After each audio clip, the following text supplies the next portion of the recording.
Hi, and welcome back to the rest of your staff clinic presentation. In part 2, we will be going over common health conditions that we see in students every day. So let's get started. In this training, we will be discussing asthma, diabetes, severe allergies that lead to anaphylaxis, and seizures. These are just some of the most common, potentially life-threatening chronic health conditions and issues that can impact the school day. The first common health condition we are going to discuss today is asthma. Asthma is a chronic lung disease and is usually accompanied by symptoms such as coughing, wheezing, chest tightness, and shortness of breath. These symptoms are caused by swelling of the mucous membranes in someone's lungs and can be triggered by different things such as allergens, irritants, illness, physical exercise, and emotional issues such as stress and anxiety. House Bill 1688 supports the legal right that an asthmatic student is able to carry an inhaler on their person and self-administer to themselves while at school. The majority of the students will be secondary students. However, if an elementary school student shows that they are capable of self-carrying, then they will be allowed to do so. Any ISD has protocol in place that supports this law and provides for the safety of all students. If you have a student that is self-carrying their inhaler, you will be notified by the school nurse who has asthma and who self-carries or who will keep their inhaler in the clinic. Moving on to our next common health condition that we see in our schools is diabetes. Diabetes is a chronic condition which impairs the body's ability to metabolize or use food properly. Insulin, which is a hormone produced in the pancreas, helps the body convert food into energy. There are two types of diabetes. Type 1 is where the body doesn't produce insulin that is needed. And in type 2 diabetes, the body does produce insulin, but the body isn't able to utilize it properly to metabolize the food. So why is insulin important? Well, glucose is the body's main energy source, and the insulin functions as a key which opens the body's cells, allowing that glucose to enter, giving us energy. So without sufficient insulin, the glucose builds up in the blood, causing someone's blood sugar to rise. Even though diabetes cannot be cured, it can be managed successfully with a proper balance of food, medication, and physical activity.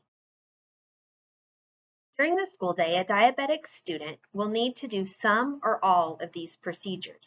Check their blood glucose, administer insulin, whether via an injection or an insulin pump, and eat. And then depending on their blood glucose or blood sugar levels, they may need frequent restroom and water breaks, monitoring by the school nurse, and sometimes even rest. When someone checks their blood sugar level, they might have a blood sugar level that is too high or too low. If someone's blood sugar is high, that is called hyperglycemia, and this is caused by too much food or too little insulin or too little physical activity. The onset is usually gradual and it's not immediately life-threatening. If unchecked though, it may progress to a coma.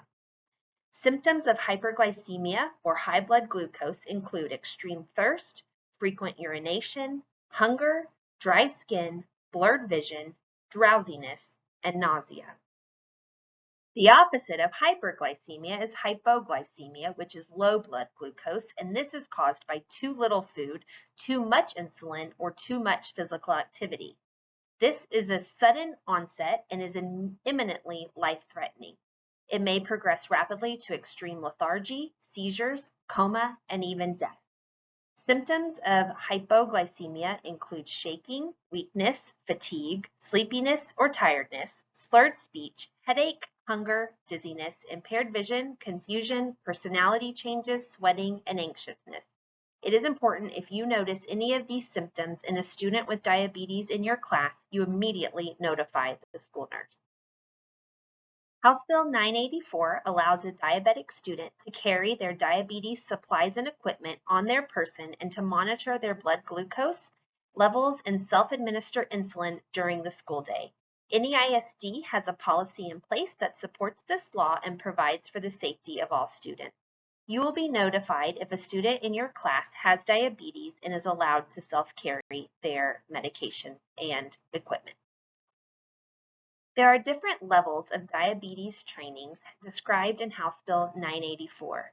The information received today is a Level 1 training. If you have a student with diabetes in your class, you may require additional training in a Level 2 or Level 3.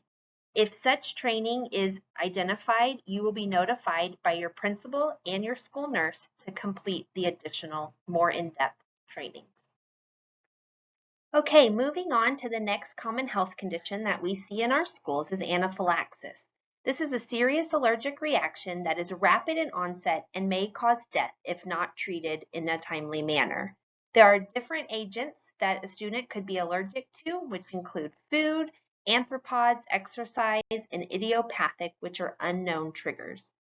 In the United States, there is an estimated 8% of children who are affected by one or more food allergies.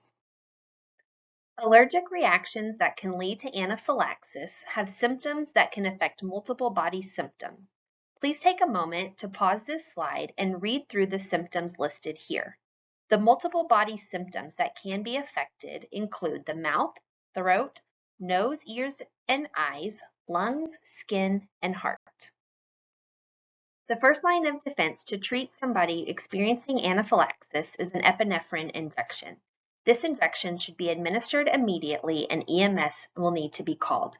Senate Bill 221 is a law that supports the right for a student with a life-threatening allergy to carry an epinephrine auto-injector on their person and to self-administer while at school. NEISD has a policy in place to support this law and provide for the safety of all students.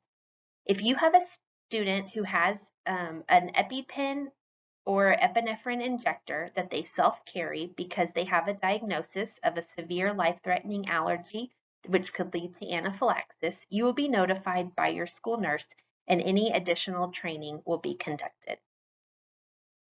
Senate Bill 27 mandates that school districts develop and adopt a policy for the care of students at risk for anaphylaxis. One way NEISD provides for the safety of all students is by conducting staff training on epinephrine auto-injector administration by the school nurse. Your campus school nurse will provide more information on trainings when everyone is back on campus. The final common health condition we are going to discuss today is epilepsy and seizures. Epilepsy is a chronic condition which is characterized by recurrent seizures. Seizures are a symptom of epilepsy and are caused by a variety of factors which could include brain injury, drug use, or fever. The most important responsibility to remember when a student has a seizure on campus is to remain calm and stay with the student.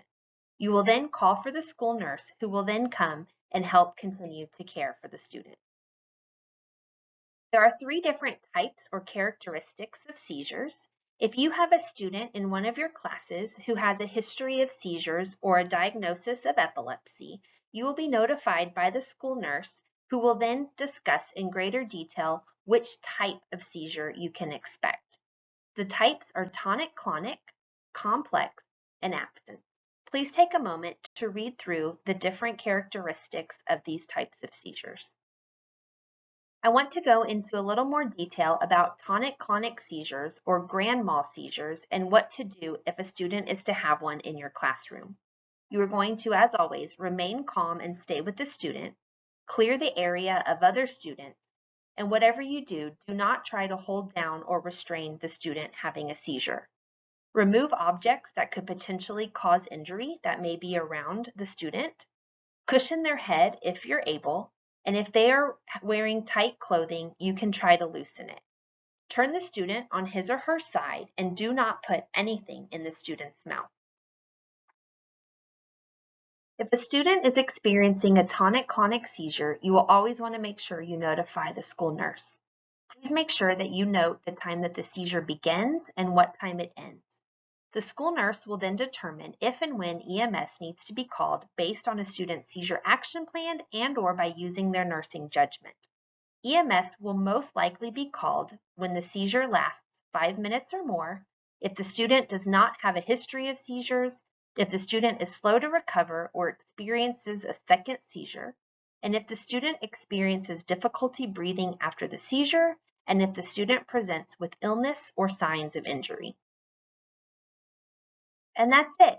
Thank you so much for coming along with me as we learned more about these common health conditions that we see frequently in our schools: asthma, diabetes, anaphylaxis, and seizures. If you have any specific questions, please feel free to reach out to your campus school nurse. They really look forward to working with you this school year.